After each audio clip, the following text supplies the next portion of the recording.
భూమి, ఈ శారీ నీకు చాలా బాగుంటుంది. ఒకసారి ట్రయల్ రూమ్‌లోకి వెళ్ళి కావాలంటే కట్టుకొని రా అని గగన్ అంటాడు. బావ, నువ్వు బాగుందని చెప్పావు కదా! ప్యాక్ చేయించేసేయ్ అని భూమి అంటే, వద్దులే భూమి, అన్నయ్య చెప్పాడు కదా! వెళ్ళి ఒకసారి కట్టుకొని ట్రై చెయి అని శారద, పూరి కూడా చెప్తారు. అలాగే బావ అని భూమి కట్టుకోటానికి వెళ్తుంది. ఇక భూమి ఆ బ్లూ కలర్ శారీ కట్టుకొని అలా నడిచి వస్తూ ఉంటే గగన్ చూసి మురిసిపోతూ, అమ్మ, ఆ శారీలో భూమి చాలా బాగుంది కదా అని చెప్తూ ఉంటే, అవునురా చాలా బాగుంది అని శారద చెప్తుంది. భూమి అద్దంలో చూసుకోటానికి వెళ్తూ ఉంటే, బ్రదర్, ఆ చీరకు కూడా బిల్ వేసేసేయ్, మా ఆవిడ ఇక ఆ చీర అలాగే కట్టుకొని ఇంటికి వస్తుంది. అమ్మ, నేనొకసారి అద్దంలో చూసుకుంటున్న భూమి దగ్గరికి వెళ్ళి చీర చాలా బాగుందని చెప్పేసి వస్తాను అని గగన్ అంటే, ఎలాగో ఇక్కడికి వస్తుంది కదరా, మళ్ళీ నువ్వెందుకు వెళ్ళటం అని శారద అంటుంది. కానీ నేను చెప్పాలి కదమ్మా, ఉండు ఇప్పుడే వస్తానంటూ గగన్ వస్తూ ఉంటాడు. ఇక భూమి అద్దంలో చూసుకొని చీర ఇంకా సర్దుకుంటూ ఉంటే గగన్ అలాగే కళ్ళార్పకుండా చూస్తూ ఉంటాడు. అది గమనించేసిన భూమి, ఏమైంది బావా, అలా చూస్తున్నావు అని భూమి అంటే, యాక్చువల్‌గా నేనే రాంగ్, నువ్వే రైట్. ఈ శారీలో నువ్వు చాలా బాగున్నావు.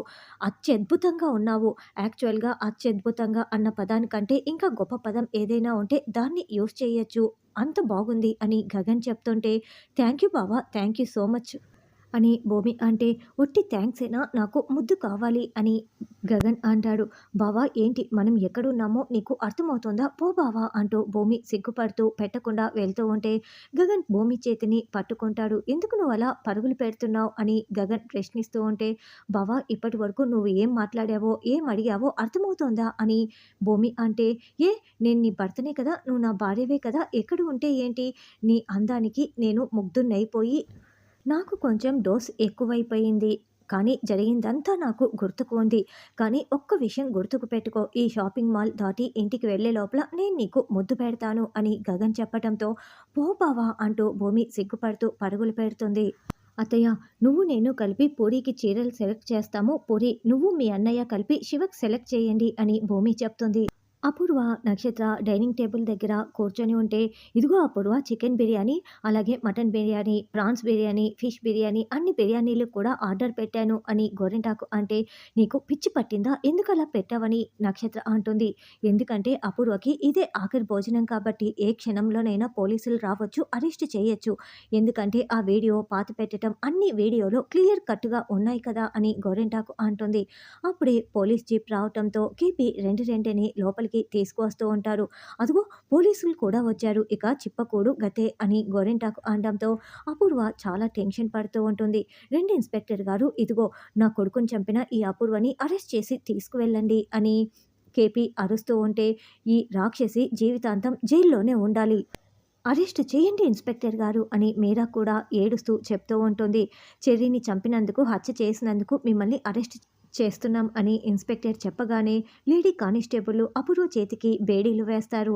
ఇక శరత్ చంద్ర కోపంగా చూస్తూ ఉంటాడు. అపూర్వ ఏమో చాలా కంగారు పడుతూ, బాధపడుతూ శరత్ చంద్ర వైపు చూస్తున్నా కూడా శరత్ చంద్ర ముఖం తిప్పేసుకుంటాడు. "తీసుకురండి" అని ఇన్స్‌పెక్టర్ చెప్తూ ఉంటే, "ఆగండి ఇన్స్‌పెక్టర్ గారు, తన్నొక్కదాన్నే అరెస్ట్ చేస్తే ఎలా? నక్షత్రను కూడా చేయాలి కదా, ఈ గోరింటాకును కూడా" అని కేపీ అంటే, "అదేంటి, అపూర్వ చేస్తూ ఉంటే మేము చూస్తున్నాం, అంతే కదా, మేమేం చేశామని" గోరింటాకు అంటుంది. "లేదు, అది కూడా తప్పే, అరెస్ట్ చేయండి" అని కేపీ అంటే, "అవును, వీళ్ళిద్దరిని కూడా అరెస్ట్ చేసి తీసుకువెళ్ళండి" అని శరత్ చంద్ర చెప్తారు. దాంతో నక్షత్ర, గోరింటాకు, అపూర్వ ముగ్గురికి అరెస్ట్ చేసి తీసుకువెళ్తూ ఉంటే, "అల్లుడు గారు, మీ ఇన్‌ఫ్లుయెన్స్ ఉపయోగించి జైల్‌లో నాకు ఒక పెళ్లి సంబంధం చూడండి, అక్కడే పెళ్లి చేసుకొని కాపురం చేసుకుంటాను" అని గోరింటాకు చెప్తుంది. ఇదంతా కూడా గోరింటాకు ఊహించుకుంటూ వెంటనే బిర్యానీ మొత్తం తానే పెట్టుకొని తింటూ ఉంటుంది. "ఏంటి గోరింటాకు, మా మమ్మీకి పెట్టకుండా నువ్వు తింటున్నావు" అని నక్షత్ర అంటే, "మీ అమ్మతో పాటి మనల్ని కూడా అరెస్ట్ చేస్తారు. ఇప్పుడే నేను మొత్తం ఊహించుకున్నాను.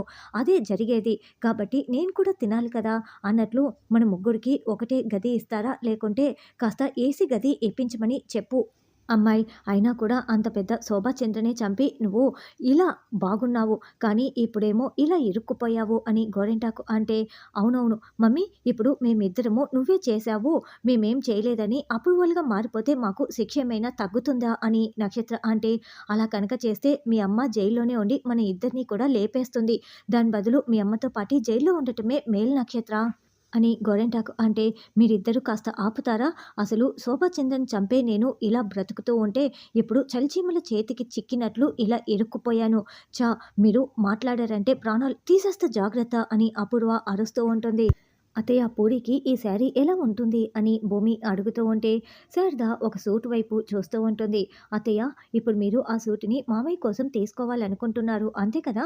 తీసుకోండి అత్తయ్య. మామయ్యని పెళ్లిలో పూరి తండ్రి స్థానంలో నిలబెట్టే బాధ్యత నాది. బావని ఒప్పించే బాధ్యత నాది" అని భూమి అంటే, "ఎలా సాధ్యం భూమి" అని శారద అంటుంది. "బావ ఇంటి గౌరవాన్ని, పూరి పెళ్లిని 2 సమానంగా చూస్తున్నారు కదా అత్తయ్య! నేను చూసుకుంటాను కదా" అని భూమి అభయమిస్తుంది. కానీ మామయ్యకి ఆ సూట్ వేసుకోవాలని ఉందో, లేకుంటే పంచా లాల్చీ వేసుకోవాలని ఉందో తెలీదు కదా అత్తయ్య! కాబట్టి ఒకసారి మామయ్యకి ఫోన్ చేసి తెలుసుకోండి అని భూమి అనడంతో, "నువ్వు ఆయన్ని నిలబెడతానని నువ్వు నాకు హామీ ఇస్తున్నావు. నాకు చాలా సంతోషంగా ఉంది భూమి. ఉండు ఇప్పుడే కాల్ చేస్తాను" అని శారద కాల్ చేస్తుంది. "ఆ! శారద, నీకే ఒక గుడ్ న్యూస్ చెప్దామని నేనే ఫోన్ చేద్దాం అనుకుంటున్నా. ఆ అపూర్వ క్రిమినల్ అని శరత్చంద్ర గారికి తెలిసిపోయింది. కాసేపట్లో పోలీసులు వచ్చి అరెస్ట్ చేసి తీసుకువెళ్తారు. అది జీవితాంతం జైల్లో ఉంటుంది" అని కేపీ చెప్పటంతో, "పోనీలెండి అంతా మంచే జరుగుతుంది" అని శారద అంటుంది. "నీ మంచితనం, గగన్ గొప్పతనం కూడా శరత్చంద్ర గారు తెలుసుకునే రోజు త్వరలోనే ఉంది శారద" అని, "ఇంతకెందుకు కాల్ చేశావు?" అని కేపీ అంటే, "పూరి పెళ్లి బట్టల కోసం మేము షాపింగ్‌కి వచ్చామండి. మన కోడలే మీకు కాల్ చేసేలా చేసింది" అని శారద చెప్తుంది. "గగన్ లేడా పక్కన?" అని కేపీ అంటే, "లేడండి, పక్కకు వచ్చి మాట్లాడుతున్నాను. పూరి తండ్రిగా మీరు పెళ్లిలో ఏ బట్టలు వేసుకుంటారో, మీకు ఏవి ఇష్టమో తెలుసుకోవటానికే భూమి ఫోన్ చేయమంటే చేశానండి" అని శారద చెప్పటంతో, "అంటే శారద, నేను పూరి తండ్రి స్థానంలో నిలబడొచ్చా? పెళ్లిలో ఉండొచ్చా?" అని కేపీ కన్నీళ్లు పెట్టుకుంటూ అడుగుతూ ఉంటే, "భూమి నిలబెడతాను అని చెప్పిందండి" అని శారద చెప్తుంది. శారద, "భూమి చూసుకుంటానంటుంటే నాకు చాలా సంతోషంగా ఉంది. ఇంతకీ నేను పట్టు పంచ, లాల్చీ వేసుకోవాలనుకుంటున్నాను" అని కేపీ చెప్పటంతో, "అలాగేనండి" అని శారద ఫోన్ పెట్టేస్తుంది. అయితే అపూర్వ ఇదంతా విని కోపంతో రగిలిపోతూ ఉంటుంది.